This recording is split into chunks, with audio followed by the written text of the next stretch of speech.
দুনিয়া, এগুলো হচ্ছে দুনিয়ার ভোগের বস্তু। আল্লাহু ইনদাহু হুসনুল মাআব। শুনে রাখো বান্দা বান্দিরা, এগুলো যতই তোমাদেরকে আকৃষ্ট করুক, আমি আল্লাহ বলছি আল্লাহর কাছে এর চাইতে সুন্দর সুন্দর জিনিস রয়েছে। জোরে হবে না? আর একটু জোরে বলুন। এই যে দুনিয়ার নারী, আল্লাহ যে নারী রাখছে, এই দুনিয়ার নারীর তুলনা হবে? আমার আল্লাহ বলছে হুরুম মাকসুরাতুন ফিল খিয়াম, আমি মতির তাবুর মধ্যে তোমাদের জন্য হুর পরি রেখে দিয়েছি। ওই মধ্যে কি হয়েছে? আবদ্ধ রয়েছে, যাকে কোনোদিন জিন এবং ইনসান স্পর্শ করে নাই, কুমারী নারীদেরকে রেখে দিয়েছি। এগুলো এত ফর্সা হবে, এত সুন্দর হবে রে। নবী বলেছেন চামড়া ভেদ করে গোশত দেখা যাবে, গোশত ভেদ করে হাড্ডি দেখা যাবে, হাড্ডি ভেদ করে ক্যালসিয়াম পর্যন্ত দেখা যাবে। এখন বলেন তো এরকম ফর্সা মানুষ কি দুনিয়াতে আছে? এই জন্য আল্লাহ বলছে নারীর প্রেমেই পাগল হয়েও না, নারীর প্রেমেই পাগল হয়ে যেও না। বান্দারে, আমি তোমার জন্য জান্নাতের মধ্যে সেইতে সুন্দরী নারী রেখে দিয়েছি। যারা বলুন মারহাবা। জান্নাতকে বলে যেও নাই নারীকে খুশি করার জন্য। হালাল হারাম এনে কে খুশি করো না, হালাল ভাবে চলো, তাইলে আমি জান্নাতের মধ্যে এর চাইতে ভালো ভালো নারী দেব। নবী বলেছেন একটা পুরুষের জন্য কমসে কম ছোটখাটো যারা জান্নাতে হবে তাকে কমসে কম 70টা হুর দেওয়া হবে। জোরে বলুন মারহাবা। আর যে আপনার জীবন সঙ্গিনী নারী, তাকেও আপনাকে দেওয়া হবে। তবে মহিলারা আবার বলবে যে হুজুর এমন ওয়াজ করতেছে, আমরা তাহলে স্বামীকে হারাই ফেলবো। কি বলে? না মা, আপনারা জান্নাতি হয় তাহলে এমন নতুন করে বানায় দেব, হুরগেল মানে সেইতে তাকে সুন্দরী দেখা যাবে। জোরে হবে না? আর একটু জোরে। আল্লাহর কাছে রয়ে গেছে সুন্দর। এই জন্য আমার আল্লাহ বলেছেন বান্দারে নাম আল্লাহকুমুত তাকাসুর, তোমাদেরকে দুনিয়ার প্রাচুর্য, দুনিয়ার ধন সম্পদ, নারী বাড়ি, সন্তানাদি, টাকা পয়সা, এগুলো তোমাদেরকে আকৃষ্ট করে রেখেছে। এটা কত দূর পর্যন্ত? হাত্তা ঝুরতুমুল মাকাবির, যতক্ষণ কবরে না যাও ততক্ষণ পর্যন্ত তোমাদেরকে এগুলো আকৃষ্ট করবে। খবরদার, কাল্লা সাউফা তা'লামুন।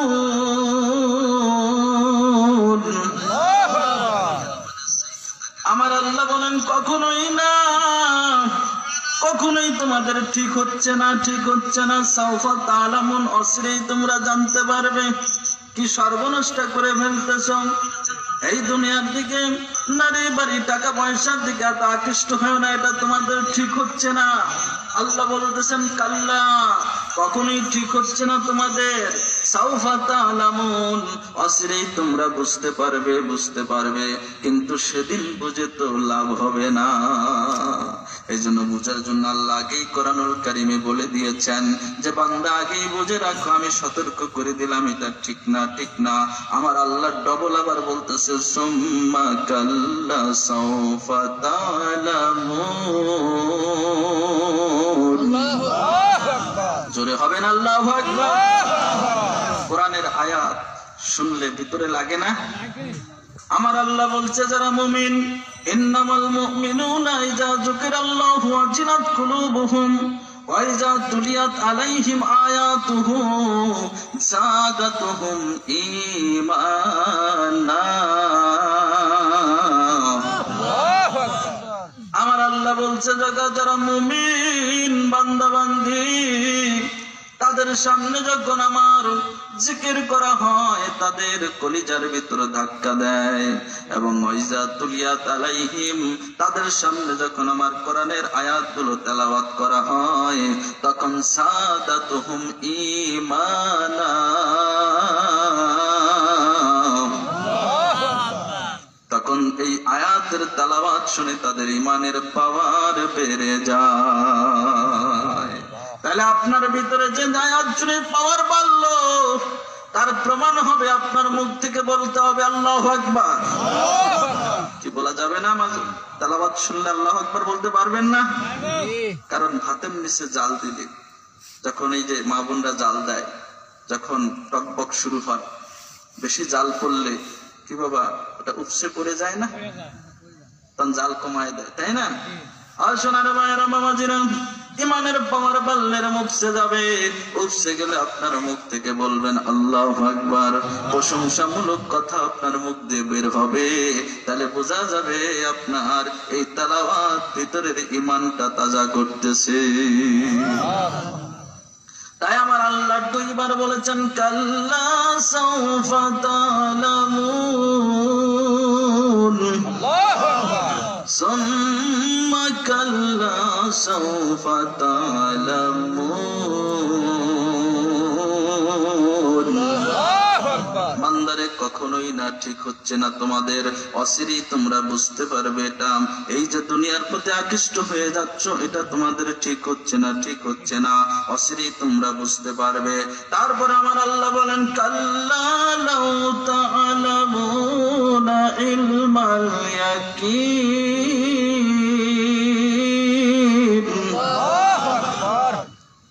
আমার আল্লাহ বলতেছে বান্দারে কখনোই ঠিক হচ্ছে না। আমার বান্দা 3 বার কাল্লা শব্দ ব্যবহার করেছেন, যে কখনোই ঠিক হচ্ছে না। এত আকৃষ্ট হয়েও না দুনিয়ার প্রতি। দেখো সাহাবা হুজুররা গরিবানা হালাতে দিন কাটাইছে, তারা কোন রকম করে তারা জীবন যাপন করে দুনিয়ার থেকে চলে গেছে, তারা আখিরাতকে প্রাধান্য দিয়েছে। জোরে বলুন মারহাবা। তাদের পেটে ভাত ছিল না, কিন্তু অন্তরে শান্তি ছিল, এবং তাদের মনে আনন্দ ছিল যে কয়দিন থাকবো, মরে গেলেই তো জান্নাত পেয়ে যাবো। জোরে বলুন সুবহানাল্লাহ। নবীর বিটি খাতুনে জান্নাত মা ফাতেমা তাজ-জাহরা দিনের পর দিন ঘরে খাবার নাই। একদিন হুজুর পাক সাল্লাল্লাহু আলাইহি ওয়াসাল্লাম বাড়িতে গিয়েছেন, যাওয়ার পরে মা ফাতেমা খেতে ফেললেন, বললেন আব্বা জান ক্ষুধার যাতনা তো সহ্য হয় না, আমরা যাও বা সহ্য করি। আপনার 2 নাতি কচি কচি 2 নাতি ইমাম হাসান হুসাইনের মুখের দিকে তাকালে তো ভালো লাগে না। কি বাবা, সন্তানা যদি না খেয়ে থাকে তাহলে কষ্টটা বেশি লাগে না? কি বেশি লাগে না? আমি 2 একটু না খাইলাম অসুবিধা নাই, কিন্তু সন্তান যখন না খায় মুখটা শুকায় গেছে, কষ্টটা কিন্তু নিজে না খাওয়ার চাইতে বেশি লাগে। যারা বলেন ঠিক কিনা? ফাতেমা আমার নবীর কাছে আবেগ প্রকাশ করলেন। আমার নবীজি বললেন ফাতেমা রে একটু কষ্ট করো মা, এই তো কয়দিনের দুনিয়া, চলে গেলেই মা তুমি জান্নাতের রানী হয়ে যাবে। সে রানী। আর যদি দুনিয়ায় কিছু চাও, ও মা তোমার যে জায়নামাজ ঘরে পাড়া আছে, ওই জায়নামাজটা একটু একটু তুইলো, দেখবে জায়নামাজের নিচ দিয়ে গলিত সোনার নহর বয়ে যাচ্ছে। যদি মনে চায়, যদি দুনিয়া চাও, তাইলে কিছু সোনা দানা নিও। মা ফাতেমা পরীক্ষা করলেন, দেখেন জায়নামাজ পার পেরেছেন, তারপরে যে তুললেন, দেখেন গলিত সোনার নহর বয়ে যাচ্ছে। ও সোনার ভাইরা বাবাজিরা, এটা দেখে মা ফাতেমা তখন চিন্তা করলেন, এই সোনা দান আমি কয়দিন ভোগ করব? এটা আমার আল্লাহর কাছে জবাব দিতে হবে। আল্লাহ নিয়ামতের জবাব চাইবেন। আমার দরকার নাই, আমার দরকার নাই, আমি এইভাবে না খেয়ে হলো দুনিয়ার জীবন কাটায় দেব, মরণের পরে আমি নিয়ামত পেয়ে যাব। জোরে বলুন মারহাবা। একটু সুখী হওয়ার জন্য হালাল হারাম বাঁচতেছি না বাবা। আজকে সবচেয়ে বড় সমস্যা হচ্ছে আমরা হারামকে কিছুই মনে করতেছি। আগে গ্রামের মধ্যে যদি একটা সুদখোর থাকতো, আমরা সকলে তার আলোচনা, একটা সুদখোর, হ্যাঁ? আর এখন কম বেশি সবাই সুদের মধ্যে জড়িত। কয়টা টাকা হচ্ছে ব্যাংকে থুয়ে দেন, আবার দেখবেন যে ব্যাংকের থেকে সুদ আসতেছে না। এইভাবে করে যারা চাকরি বাকরি করে, তো ব্যাংকের সাথেই কারবার। এই জন্য টাকা পয়সা কম হয় ভালো। কি বলেন? এই জন্য নবী বলছে যে গরিব মানুষ বড় লোকের 500 বছর আগে জান্নাতে চলে যাবে। জোরে হবে না? সোনার মায়েরা বাবাজিরা, তাই আমার আল্লাহ বলছে কাল্লা লাউ তা'লামুনা ইলমাল ইয়াকিন। আল্লাহু আকবার। আয় বান্দারা, কোশ্চেন গেল তোমাদের ঠিক হচ্ছে না, দুনিয়ার জীবনকে প্রাধান্য দিও না, একটু বেঁচে চলো। লাউ তা'লামুনা ইলমাল ইয়াকিন, যদি তোমরা জানতে, দৃঢ় বিশ্বাসের সাথে যদি জানতে, তাইলে কোনোদিনই তুমি আকৃষ্ট হতে না। এরপরে আল্লাহ তাআলা বলেন লাতারাউন্নাল জাহিম। আয় বান্দারা, অচিরেই নিজের চোখে জাহান্নাম দেখতে পাবি। সেই দিন হায় হায় করবি, হায় হায়, জাহান্নাম নিজের চোখে দেখতে পাবে। এখন বিশ্বাস হচ্ছে না? জাহান্নামের কথা মনে পড়ে না? যেদিন দেখবে সেই দিন তুমি মনে করবে আল্লাহ আমার ঠিক হয় নাই, ঠিক হয় নাই। সুম্মা লাতারাউন্নাহা আইনাল ইয়াকিন।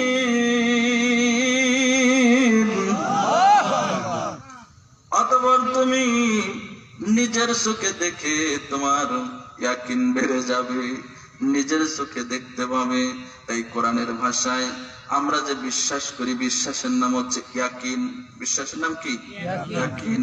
ইয়াকিনকে তিন ভাগে ভাগ করা হয়েছে। ইলমাল ইয়াকিন, ইলমুল ইয়াকিন, আইনুল ইয়াকিন, হাক্কুল ইয়াকিন।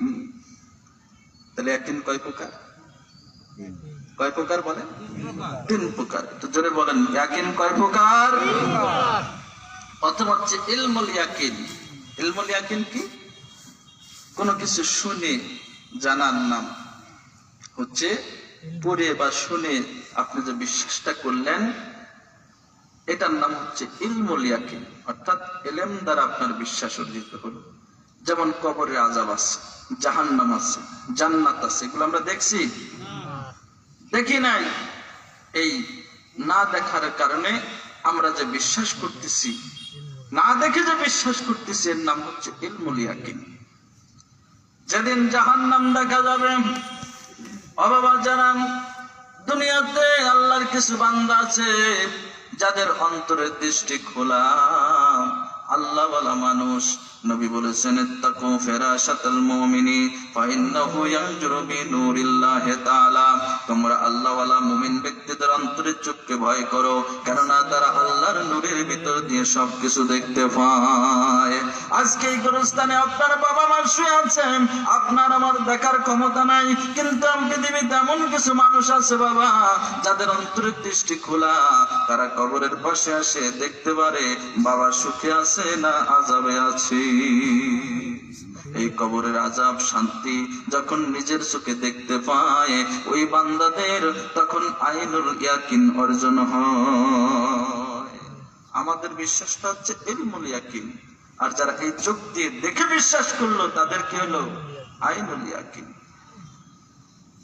এরপরে এইগুলো দেখার পরে অন্তরের মধ্যে যে দৃঢ় একটা বিশ্বাস আসবে যে আল্লাহ হক, রাসূল হক, জান্নাত হক, জাহান্নাম হক, হাসর ময়দান হক, এগুলো আসবে।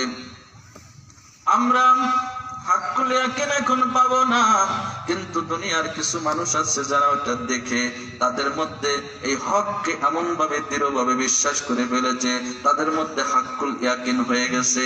আর আমরা একদিন যখন আমরা কবরে যাব, হাসরের ময়দানে যখন আল্লাহর সামনে দাঁড়িয়ে যাব, সেদিন আর কোনো বিশ্বাসে হেরফের হবে না। হয়তো এখন মনে হতে পারে যে হুজুররা বলতেছে এটা কি হবে কি হবে না, সন্দেহ আসতে পারে, কিন্তু সেই দিন যেদিন সরাসরি দেখবো সেদিন কি সন্দেহের কোন কারণ আছে? এই জন্য আমাদের ইমামে আজম আবু হানিফা রাহমাতুল্লাহ আলাইহি বলেছেন, হাসরের ময়দানে কোন কাফির জাহান্নামে যাবে না। কথাটা কেমন হল? কোন কাফের জাহান্নামে যাবে না। আচ্ছা, হাসরের ময়দানে কেউ কাফের থাকবে? কেউ আল্লাহকে অস্বীকার করতে পারবে হাসরের ময়দানে? জান্নাত জাহান্নাম তার চোখের সামনে, অস্বীকার করতে পারবে? আজকে হয়তো বলতে পারে জান্নাত টান্নাত আছে কি নাই জানি না, জাহান্নাম আছে কিনা হুজুররা এমনি বলতেছে, হয়তো এরকম আপনার মনের ভিতর দোদুল্যমান হতে পারে। আর কাফেররা তো এগুলো বিশ্বাসই করে না, আল্লাহকে বিশ্বাস করে না। আর সেদিন হাসরের ময়দানে আল্লাহ তাআলা হুঙ্কার দিয়ে বলবেন, লিমানিল মুলকুল ইয়াউম। আয় হাসরবাসীরা, যারা আজকে মানো না, যারা দুনিয়াতে মানো নাই বা মেনেছো, সবাই তো আজকে হাজির। শোনো, আজকে রাজত্ব কার? আজকের রাজত্ব কার? লিল্লাহিল ওয়াহিদিল কাহ্হার।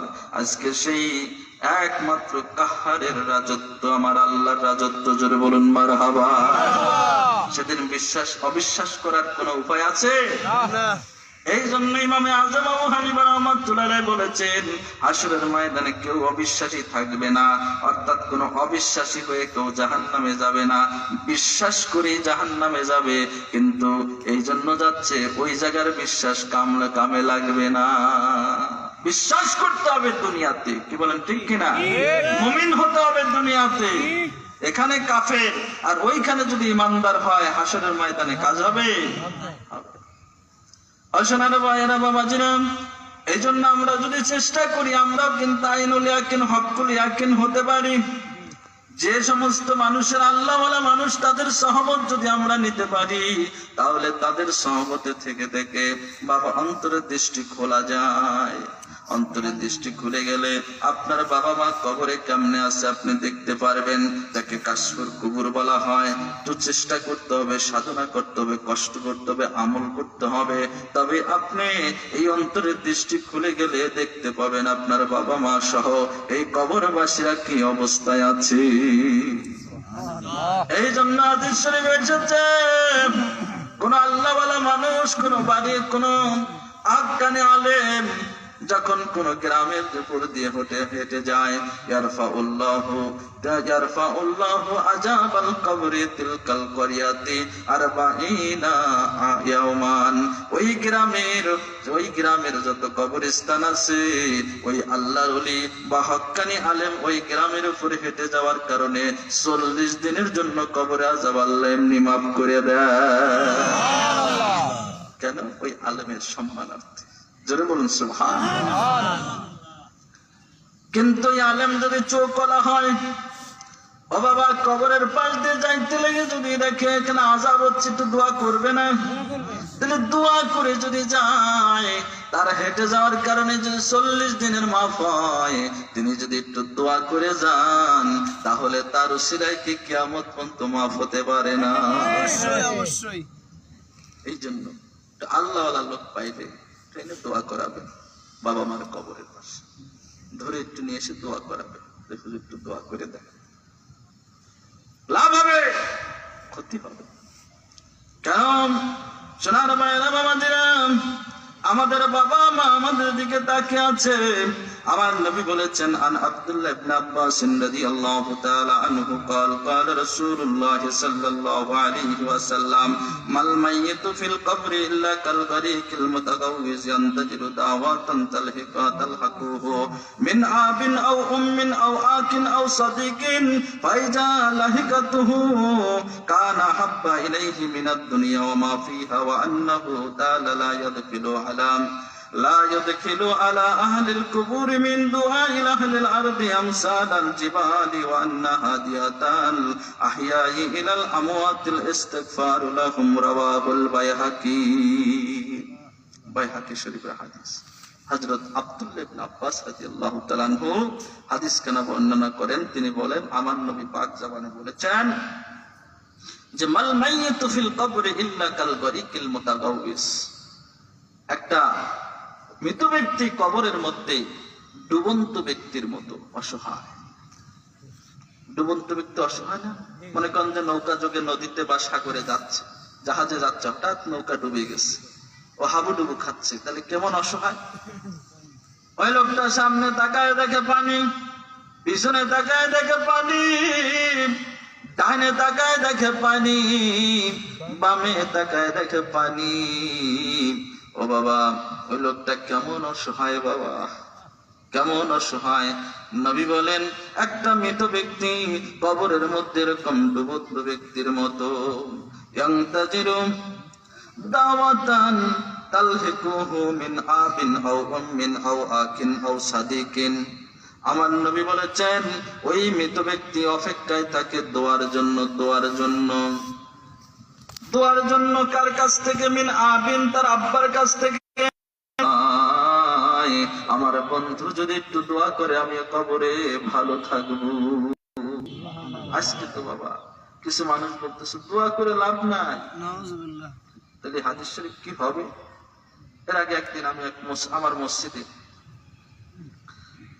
এক মুসল্লি এসে বলতে, হুজুর আমাকে একজন বলতেছে যে সেদিন ওর বাবার মিলা মানে দোয়ার মাহফিল করাবে, তো মসজিদে একটু দাবারত নিয়ে আসছে। তো এখন দোয়ার মাহফিলের পরে বলতেছে যে হুজুর আমি দোয়ার মাহফিলের দাওয়াত দিলাম, এক লোক এসে দোয়া করে লাভ নাই, মরণের পর আর দোয়া করে লাভ আছে না, ওই খালি হুজুরদের লাভ, কোরআন খতম দিবে ওই যারা করবে তাদের লাভ, যারা খাবে তাদের লাভ, দোয়া করে কোনো লাভ নাই। এরকম মানুষকে ভুল বোঝাচ্ছে বাবা। আপনারা এই যে দেখবেন ফেসবুক, ইউটিউব, এই যে এগুলোতে কিছু বাতিলপন্থী আলেমরা তারা কিন্তু এগুলো বুঝাচ্ছে দোয়া করে লাভ নেই। তাইলে হাদিস কি বলতেছে বাবা? যে একটা লোক ডুবন্ত ব্যক্তির মতো, ওই লোকটা অপেক্ষায় থাকে দোয়ার জন্য। এই যে ইয়ান্তাজিরু দাওয়াতান, সে দোয়ার জন্য অপেক্ষায় থাকে, দোয়ার জন্য অপেক্ষায় থাকে। তালহাকুহু, কার কাছ থেকে? মিন আবিন, তার আব্বার কাছ থেকে, আও উম্মিন, তার মার কাছ থেকে, আও আখিন, তার ভাইয়ের কাছ থেকে, আও সাদিকিন, তার বন্ধু বান্ধবের কাছ থেকে দোয়ার অপেক্ষায় থাকে যে এই তারা একটু দোয়া করবে, এই দোয়ার উসিলায় আমি কবরে ভালো থাকবো। জোরে বলুন মারহাবা। এরপরে নবী বলেন ফাইজা লাহিকাতু কানা হাব্বা ইলাইহি মিনাদ দুনিয়া ওয়া মা ফিহা, যখন তারা তাদের জন্য এই বাবা মা আত্মীয় স্বজন যখন তার জন্য দোয়া করে, এই দোয়াটা তার কাছে এত প্রিয়, দুনিয়া এবং দুনিয়ার মাঝে যা কিছু আছে তার চাইতে প্রিয় মনে হয়। একটু দোয়া পাঠাবেন, এই দোয়াটা নবী বলছেন যে তার কাছে খায়রুম মিন কানা হাব্বা ইলাইহি মিনাদ দুনিয়া ওয়া মা ফিহা, দুনিয়া এবং আখিরাত, দুনিয়া এবং দুনিয়ার মাঝে যা কিছু আছে এত কিছু দিলেও যা খুশি হয় না, তার চাইতে বেশি খুশি হয় একটু দোয়া দিলে। জোরে বলুন সুবহানাল্লাহ। কারণ নবী এবার আরো বলে দিয়েছেন যে ওমা ফিহা ওয়া আন্নাহু আমসালাল জিবাল ওয়া আন্নাহু তাআলা ফালা ইউদখিলু আলা আহলিল কুবুরি মিন দুআই আহলিল আরদি আমসালাল জিবাল। আল্লাহু আকবার। আমার নবী বলে দিয়েছেন যে এই দোয়াটা মৃত জীবিত দুনিয়াবাসীর দোয়াটা, দোয়ায়ে আহলিল আরদ অর্থাৎ দুনিয়াবাসীর দোয়াটা ওই কবরের লোকটার কাছে পাহাড় বরাবর সওয়াব হয়ে পৌঁছায়। কি বরাবর? পাহাড় বরাবর। আমার নবী বলছে আমসালাল জিবাল, পাহাড় বরাবর সওয়াব নেকি হয়ে তার কাছে পৌঁছায় সামান্য একটু দোয়া। জোরে বলুন সুবহানাল্লাহ। এই যে আপনি দোয়ার আগে আমরা পড়তে বলি না যে একটু ফাতিহা শরীফ পড়েন, এই ফাতিহার দাম কত জানেন? আল্লাহর নবী বলেছেন গোটা কোরআনে যা আছে, গোটা কোরআনের সারাংশ এই ফাতিহার মধ্যে আছে। একবার যদি সূরা ফাতিহা পড়ে বাবা, আমার নবী বলেছেন গোটা কোরআন শরীফ পড়ার সওয়াব পাওয়া যায়। তাহলে কি সওয়াবের পাহাড় হবে না? 3 বার কুল হুয়াল্লাহ সূরা পড়বেন, আমার নবী বলছেন 3 বার কুল হুয়াল্লাহ সূরা পড়লে তার আমলনামায় 1 খতম কোরআন শরীফ পড়ার সওয়াব মিলে দেয়। তাহলে কি লোহা দোয়ার পাহাড় হয় না বাবা? এই দোয়ার পাহাড় নবী বলছে এই সামান্য দোয়াটা আমসালেল জিবাল, তার কাছে পাহাড় সমতুল্য হয়ে পৌঁছে যায়। যারা বলুন মারহাবা। শুধু তাই না, ইন্না হাদিয়াতাল আহয়াই ইলাল আমওয়াতিল ইস্তিগফার লাহুম, এই যে দুনিয়ার জীবিত মানুষগুলা মৃত ব্যক্তিদের জন্য তারা যে দোয়া ইস্তিগফার করে, এটা তাদের জন্য হাদিয়া হিসেবে পৌঁছে যায়। হাদিস শরীফে সুন্দরভাবে নবী ব্যাখ্যা দিয়েছে। এরপরে যদি পুরা কপালেরা বলে দোয়ার দরকার নাই, তাইলে আমি বলবো তার জানাজার নামাজটাও করেন না। জানাজার নামাজটা কি? উনিও তো দোয়া করতেছেন, আল্লাহুম্মা গফির লানা হাইয়িনা ওয়া মাইয়িতিনা, আছে না? আল্লাহ আল্লাহুম্মা গফির লি, আল্লাহ আমাকে মাফ করে দেন, হাইয়িনা আমাদের জীবিতদের মাফ করে দেন, ওয়া মাইয়িতিনা এবং মৃতদেরকে মাফ করে দেন। তাহলে জানাজা পড়ে লাভটা কি? দোয়া যদি কবুল না হয়। অসনার বাইরা বাবাদের শুধু তাই না, আমার আল্লাহ তাআলা কি বলে দেন নাই, ওয়াকুর রাব্বিরহামহুমা কামা রাব্বায়ানি সগীরা। জোরে হবে না আল্লাহু আকবার? আমার আল্লাহ বলছেন তোমরা বলো, বাবা মার জন্য দোয়া করো, জীবিত হোক মৃত হোক, আব্বা মার জন্য দোয়া করো যে আল্লাহ আমার আব্বা মা ছোটকালে আমাকে মানুষ করতে যে, আমাকে প্রতিপালন করতে যে দয়া করেছিল, ওই রকম দয়া আমার আব্বা মার প্রতি তুমি করো। এই রব্বির হামহুমা কামা রাব্বায়ানি সগীরা, এর অর্থ এটা।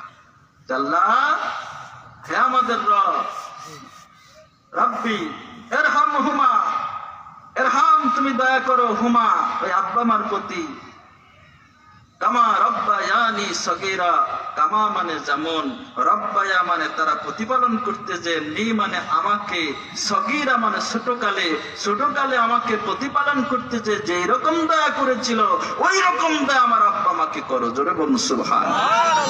তাহলে দোয়া যদি কাজে না লাগে তাহলে এটা পুরো লাভটা কি? কি বলেন? এই জন্য যার কার কথা শুনে বাবা ইমান হারা হবেন না, বাপ মার দোয়া থেকে বঞ্চিত হবেন না। বাপ মার নামে যদি কিছু খাওয়ান, এটাও কাজে লাগে। অনেকে কয় যে খাওয়াইলে লাভ হবে না। নবী বলছেন, এক সাহাবী এসে আমার নবীর কাছে বলতেছেন, আইয়াল ইসলামু খায়রুন, ইয়া রাসূলুল্লাহ ইসলামের মধ্যে উত্তম কাজ কোনটা? আমার নবী বলেছেন, দুইটা কথা বললেন, ক্বালা তুতইমুত তুআম ওয়া তুকরিউস সালাম আলা মান আরাফতা ওয়া মান লাম তারিফ। আমার নবী বলেছেন ইসলামের মধ্যে দুইটা কাজ উত্তম, একটা হচ্ছে তুমি মানুষকে খাদ্য খাওয়াবে, খাদ্য খাওয়াবে, মানুষকে খাওয়াবে। খাওয়ানোর মতো সওয়াবের কাজ নাই। কয় যে না খাওয়ায় মাদ্রাসায় দান করে দাও, দেন আপনি মাদ্রাসায়, কিন্তু খাওয়ানোর মধ্যে সওয়াব আছে। নবী বলছে মানুষকে খাওয়ালে কি হবে? সওয়াব হবে। আর আমি বলি কি, হাদিস শরীফ থেকে মানুষকে খাওয়ালে আল্লাহকে খাওয়ানো হয়। হাসরের ময়দানে আমার আল্লাহ বলবে, বান্দারে আমি ক্ষুধার্ত হয়ে গিয়েছিলাম, আমাকে তুমি খাইতে দাও নাই। বান্দা বলবে, আল্লাহ আপনি আবার কবে ক্ষুধার্ত হলেন? আমার আল্লাহ বলবেন, ক্ষুধার্ত ব্যক্তি তোমার সামনে ছিল, তোমার কাছে খাইতে চেয়েছিল, ওই মানুষটাকে যদি খাওয়াইতাম তাহলে আমি আল্লাহকে খাওয়ানো হতো। আল্লাহ বলবেন, আমি অসুস্থ হয়ে গিয়েছিলাম, আমার সেবা করো নাই তোমরা।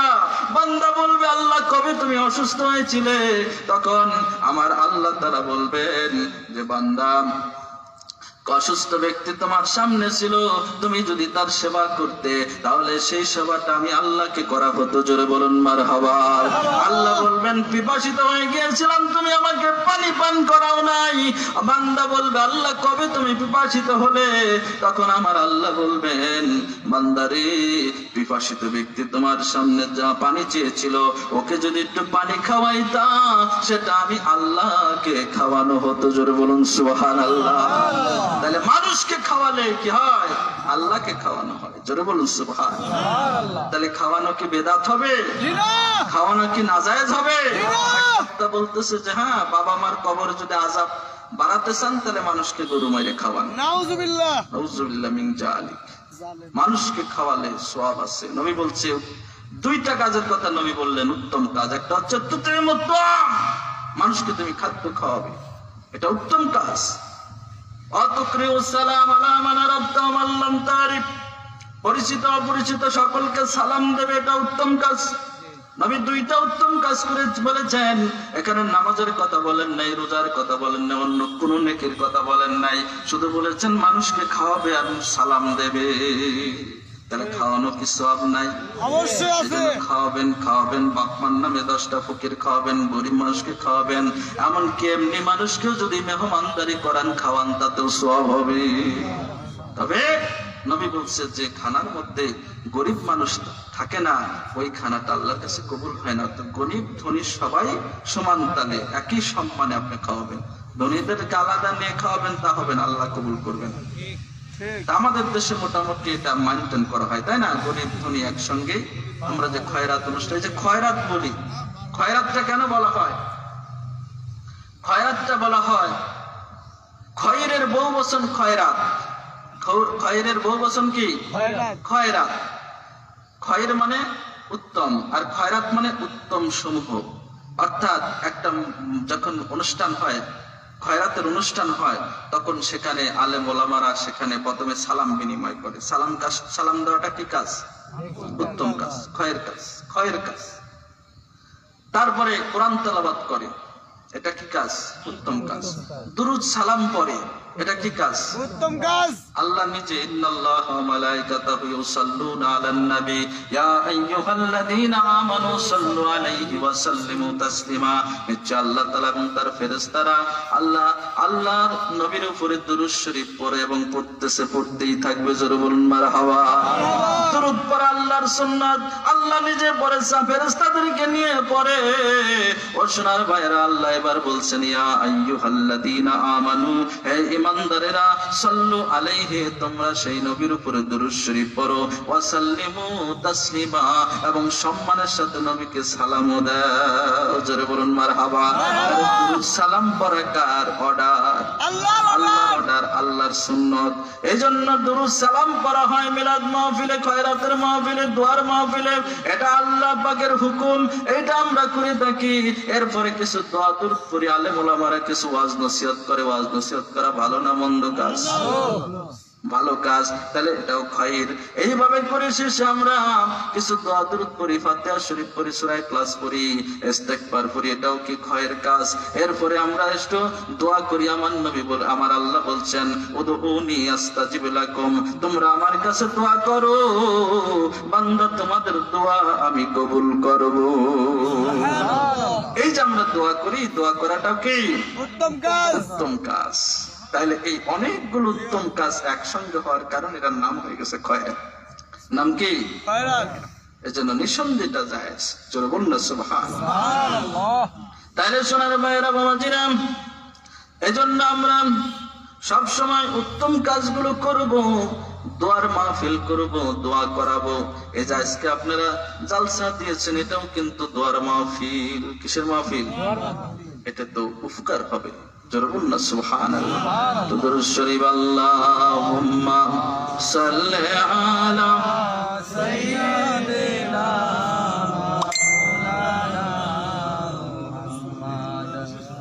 ওয়া আলা আলি সাইয়্যিদিনা মাওলানা। ওয়ালাইকুম আসসালাম। আসেন বসেন। দুরূদ শরীফ আল্লাহুম্মা সাল্লি আলা সাইয়্যিদিনা মাওলানা ওয়া আলা আলি সাইয়্যিদিনা মাওলানা মুহাম্মদ। সম্মানিত হাজিরিন, আমাদের মাঝে মালিগাছা ইউনিয়ন পরিষদের সম্মানিত চেয়ারম্যান জনাব মোহাম্মদ শরীফুল ইসলাম শরীফ ভাই, উনি এসেছেন।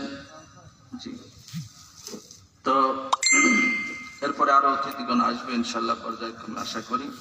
তো আমরা যে কথাটা শুনতেছিলাম, তাহলে আমাদের মৃত ব্যক্তিদের জন্য দোয়ার দরকার আছে না নাই? যারা বলেন আছে না নাই? এই জন্য মৃত ব্যক্তিদের জন্য আমরা দোয়া করব। তারা আমাদের দিকে তাকায় আছে, তারা তাকিয়ে আছে। তো আজকে আমরা গুরুস্থানে জালসায় এসেছি। আমাদের ময় মুরব্বী, আত্মীয় স্বজন অনেকের এখানে শুয়ে আছে, এবং আমাদের প্রত্যেকেরই ময় মুরব্বী, আমরা যে যেখান থেকে আসছি, এই গুরুস্থানে অথবা অন্য গুরুস্থানে আছে না নাই? তারা আমাদের দিকে তাকিয়ে আছে, কিছু চায় তারা। কি বলেন, ঠিক কিনা? তাহলে তাদের জন্য আমরা কিছু দিতে চাই না? দোয়া তো করবোই, দোয়া করলেও তারা নেকি পাবে, দান খয়রাত করলেও কি পায়? নেকি পায়। দান খয়রাতে নেকি তাদের কবরে পৌঁছে যায়। এজন্য যে যা বলুক যে দোয়া করলে কামে লাগে না, এটা আপনারা বিশ্বাস করবেন না। দোয়া করলে অবশ্যই কাজে লাগে। এজন্যই আমরা বাবা মার জন্য স্পেশাল দোয়া করি। কিভাবে? রব্বির হামহুমা কামা রাব্বা